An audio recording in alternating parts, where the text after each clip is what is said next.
अस्सलामुअलैकुम दोस्तों, जैसा कि आप सब जानते हैं कि एमडी केट का जो पेपर है वो तो 2023 का हो चुका है, मगर कल जो है 19 नवंबर को दोबारा से रिकंडक्ट होने जा रहा है। तो उसके लिए बहुत सारे जो की पॉइंट हैं, आप लोगों के लिए कीज़ हैं, वो मैं लेकर आई हूँ इस वीडियो में।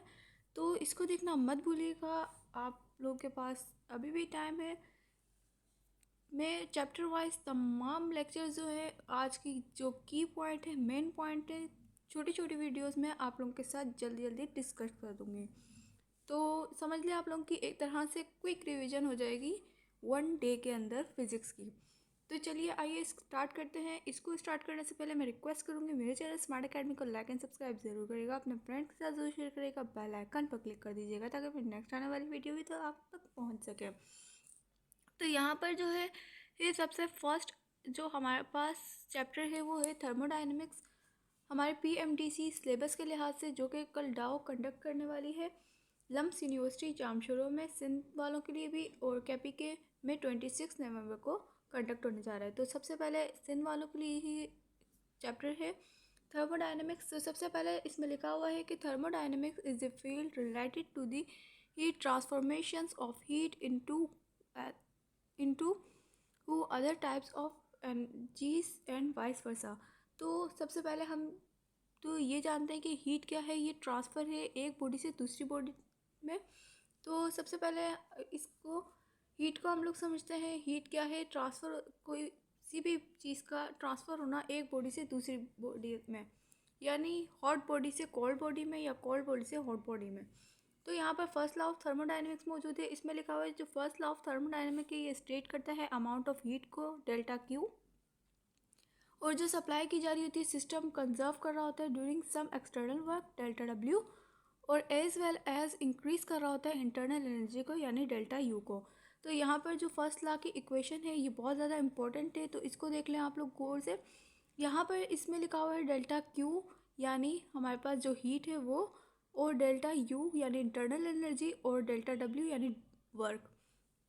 तो यहाँ पर जो है ये एक डेल्टा क्यू इक्वल हो जाएगा internal energy plus delta W यानी वर्क है। तो ये फर्स्ट लॉ ऑफ थर्मोडायनेमिक्स की इक्वेशन है, ये बहुत ज़्यादा इंपॉर्टेंट है। इसी से आगे जो आइजोबैरिक, आइजोक्लोरिक, वो थर्मल और एडियाबैटिक की जो एप्लीकेशंस हैं थर्मोडायनेमिक्स की, वो भी इसी से बनने वाली हैं। तो फर्स्ट लॉ ऑफ थर्मोडायनेमिक्स जो है वो कॉन्सिक्वेंस कर रहा है law of conservation of energy को। ये किसके प्रिंसिपल पे काम करता है, ये law of conservation of energy पे काम करता है। तो यहाँ पर एक ये भी पॉइंट याद रख लें कि डेल्टा जो डब्ल्यू है वो इक्वल है पी डेल्टा वी के। ये क्यों याद रखें ये मैं आप लोगों को आगे बताऊँगी। तो यहाँ पर जो फर्स्ट एप्लीकेशन हमें दी गई है, application of first law of thermodynamics, सबसे पहले आइजोबैरिक। देखिए ये बहुत ज़्यादा कीज पॉइंट है, इसका एक एमसीक्यू तो बनना ही बनना है। तो यहाँ पर इसको गौर से देख लें। तो isobaric is the one which is pressure of the system remains constant. यहाँ पर क्या रहेगा, प्रेशर जो है हमारे पास ये कांस्टेंट रहेगा। फिर हमारे पास लिखा हुआ है कि आइजोबैरिक में डेल्टा क्यू इक्वल है P delta we plus delta U के। अब यहाँ पर जो पी है वो कांस्टेंट है, याद रखिएगा आइजोबैरिक में क्या कांस्टेंट होता है, आइजोबैरिक में प्रेशर कांस्टेंट होता है। तो यहाँ पर जो गैस एक्सपेंड हो रही है, हीट सप्लाई की जा रही है, इसमें क्या हो रहा है, एक कुछ भी हो जाए, डेल्टा वी चेंज हो जाए, डेल्टा यू चेंज हो जाए, मगर क्या होगा, जो पी है वो हमेशा रिमेंस कांस्टेंट रहेगा। इसके अलावा आइजोक्लोरिक प्रोसेस के अंदर क्या होगा, इन ये एक ऐसा प्रोसेस है in which the volume of a system remains constant. जो वॉल्यूम रहेगा वो हमेशा सेम रहेगा, वो बिल्कुल भी चेंज नहीं होगा।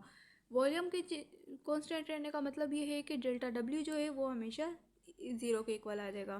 तो इसमें क्या होगा कि डेल्टा क्यू इक्वल होगा डेल्टा यू के, यानी डेल्टा क्यू इक्वल हो जाएगा इंटरनल एनर्जी के, और जो डेल्टा डब्ल्यू है ये इक्वल हो जाएगा ज़ीरो के, और वॉल्यूम रिमेंस कांस्टेंट, वॉल्यूम जो है वो कांस्टेंट रहेगा। अब यहाँ पर वॉल्यूम के कांस्टेंट होने का मतलब ये है कि जो सिस्टम है इसमें कोई भी एक्सटर्नल वर्क जो है वो नहीं किया जा रहा, जितनी भी हीट है वो कंजर्व की जा रही है और इंक्रीज़ कर रही है internal energy of a system को। जितनी भी हीट है वो कहाँ जा रही है, इंटरनल एनर्जी के पास जा रही है, ना वर्क हो रहा और ना इसमें क्या हो रहा, वॉल्यूम भी कॉन्स्टेंट है। देन हमारे पास जो है, जो हमारे पास थर्ड एप्लीकेशन है इसमें आइसोथर्मल प्रोसेस। आइसोथर्मल थर्म से ही आप लोगों को पता चल रहा होगा यहाँ पर, तो टेम्परेचर कॉन्सेंट है। तो टेम्परेचर कांस्टेंट का मतलब ये है कि आइसोथर्मल प्रोसेस एक ऐसा प्रोसेस है जिसमें टेम्परेचर जो है यानी internal energy of a system जो है वो रिमेंस कांस्टेंट रहेगी। यहाँ पर क्या होगा, डेल्टा यू जो है वो ज़ीरो हो जाएगा। आइसोक्लोरिक में क्या हुआ था, डेल्टा डब्ल्यू ज़ीरो हो गया था। आइसोथर्मल में क्या होगा, इंटरनल एनर्जी ज़ीरो हो जाएगी और जो डेल्टा क्यू है वो इक्वल आ जाएगा डेल्टा डब्ल्यू के। देन हमारे पास जो इसका मतलब ये है कि डेल्टा डब्ल्यू के इक्वल ऐसे आया कि जितनी भी हीट सप्लाई की जा रही थी वो कन्वर्ट हो रही थी वर्क डन में। पहले जितना भी जो एक्सटर्नल वर्क था जितनी भी इंटरनल एनर्जी थी वो इंक्रीज़ कर रही थी और कंज्यूम हो रही थी हीट के अंदर। अब जितनी भी जो हीट सप्लाई की जा रही है वो किस में कन्वर्ट हो रही है, वो वर्क डन में कन्वर्ट हो रही है। और जो मैक्सिमम वर्क डन है ये गैस के अंदर, इस प्रोसेस के अंदर वो कितना हो जाएगा, इसमें मैक्सिमम हो जाएगा वर्क डन। जबकि आइसोथर्म का मतलब क्या होता है कि ये बिटवीन होता है वॉल्यूम और प्रेशर के हाइपरबॉलिक कर्व के अंदर। हाइपरबॉलिक कर्व के अंदर क्या होता है, प्रेशर और वॉल्यूम का जब हम ग्राफ बनाते हैं तो इसमें हाइपरबॉलिक थर्व जो है कर्व बनता है आइसोथर्म के अंदर। यहाँ पर लास्ट एप्लीकेशन मौजूद है, इसमें लिखा हुआ है एडियाबैटिक प्रोसेस। एडियाबैटिक प्रोसेस एक ऐसा प्रोसेस है जिसके अंदर ना हीट फ्लो की जाती है ये और ना जो है हीट बाहर निकलती है। यानी डेल्टा क्यू जो है वो इक्वल हो जाता है ज़ीरो के और डेल्टा यू जो है वो माइनस डब्ल्यू के इक्वल हो जाता है, क्योंकि ना इसमें हीट फ्लो हो रही है और ना इससे हीट निकल रही है, ना इसमें हीट जा रही है। तो दोनों साइड पे क्या हो रहा है कि डेल्टा क्यू जो है वो इक्वल हो रहा है ज़ीरो के और इंटरनल एनर्जी जो है वो नेगेटिव वर्क डन के इक्वल हो रही है। यहाँ पर जो सिस्टम है एक्सटर्नल वर्क का वो कॉस्ट कर रहा है इंटरनल एनर्जी को, और जो एडियाबैटिक कर्व है ये वो क्या कर रहा है, वो अगर हम एडियाबैटिक कर्व बनाएं बिटवीन वॉल्यूम और प्रेशर का तो वो क्या बनेगा, hyperbolic curve, as same as isotherm. यहाँ पर हमारे पास कार्नोट इंजन एक मेन इंजन है।